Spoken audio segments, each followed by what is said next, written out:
Allez, bonsoir, bonsoir Julie de la confrérie.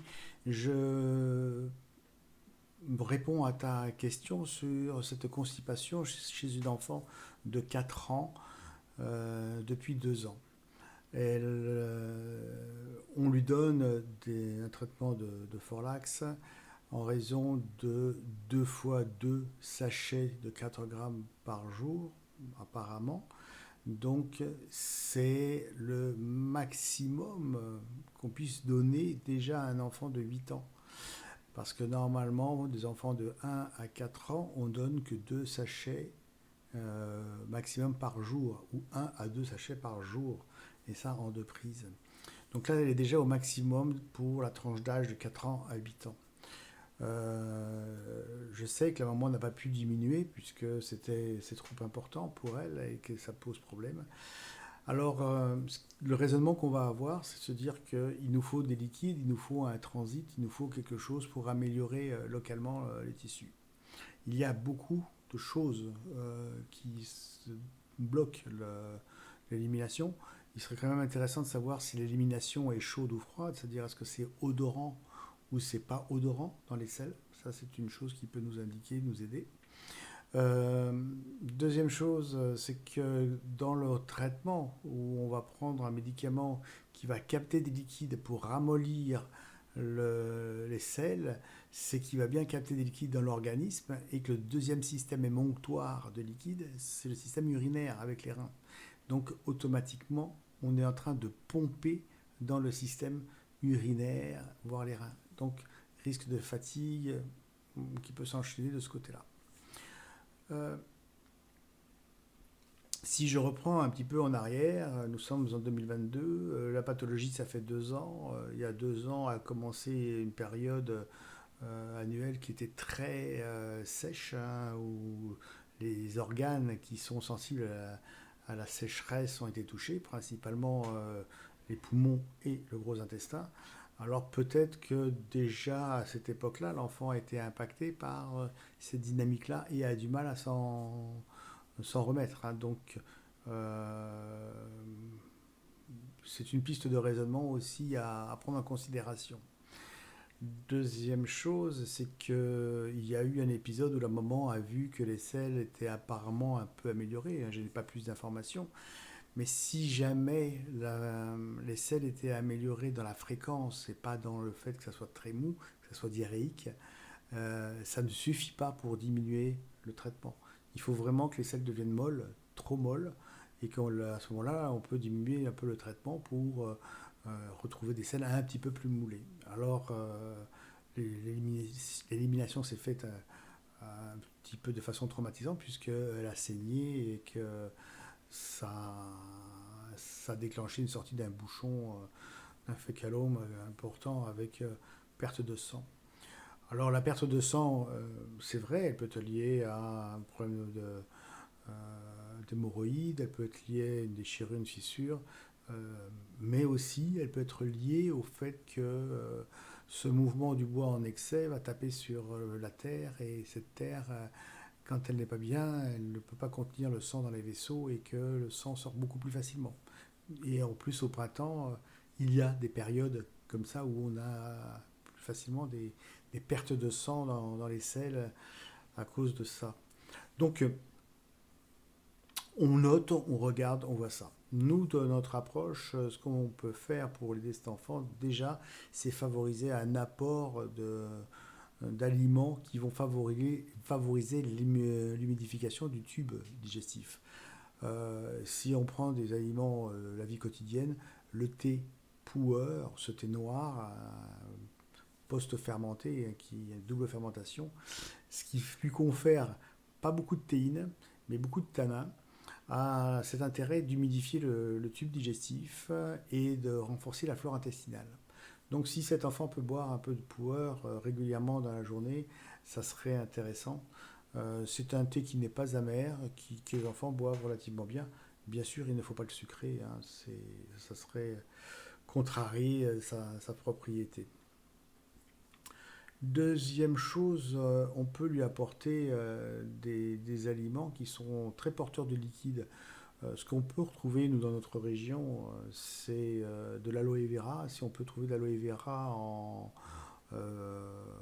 pression fraîche, hein, ramassée du jour, ça serait le top du top. Sinon, on en trouve dans les magasins qui vont bien, qui présentent des gels d'aloe vera ou du liquide, du jus d'aloe vera pressé à froid. Voilà. Donc ça serait des choses qu'on pourrait apporter en complément. Mais toujours pareil, on ne retire pas le traitement si on n'a pas une modification des selles de façon considérable, hein. On laisse comme ça. Deuxième chose, en traitement, en massage, qu'est-ce qu'on peut faire? Alors l'enfant ne réagit pas du tout comme un adulte puisqu'il n'est pas encore formé. Jusqu'à l'âge de 7 ans, il n'a pas sa maturité d'organisation. Donc on va traiter un petit peu de façon, je veux dire, métamérique, hein, c'est-à-dire de façon réflexe. Et une technique qui fonctionne pas mal, c'est de masser de l'éminence hypoténare à l'éminence ténare, c'est-à-dire de cette zone de la main et de le ramener sur l'autre côté, comme ceci, une cinquantaine de fois, à droite et à gauche, bien sûr, pareil, en faisant ce geste de ramener de l'autre côté. On peut le faire plusieurs fois par jour. Il faut regarder ce qu'il y a après les effets. Et puis, dans les traitements, favoriser dans les massages la libération de toute la zone qui se trouve au-dessus de la région sacrée. Toute cette zone-là est liée au tube digestif. Il est intéressant de la libérer.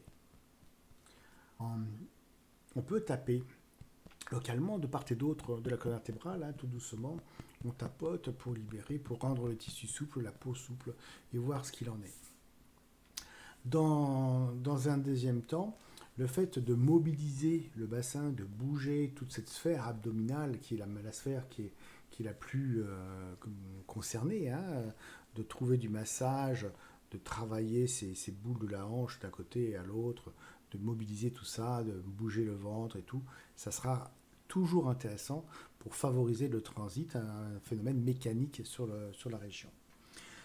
Autre technique qu'on peut utiliser, c'est de masser les extérieurs des jambes, hein, tout le parcours, alors qui peut correspondre au méridien de l'estomac, et de travailler des traits tirés dans cette zone-là, à droite et à gauche, pour favoriser cette notion de descente également.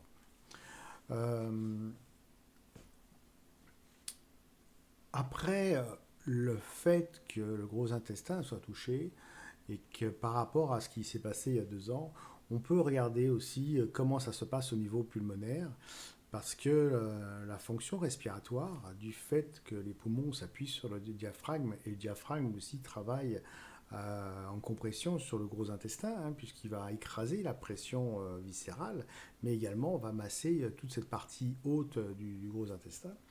On peut regarder comment les poumons travaillent, s'ils sont bien mobiles, si l'amplitude est ample, s'il y a des essoufflements, si cette cage thoracique elle est compressible ou pas.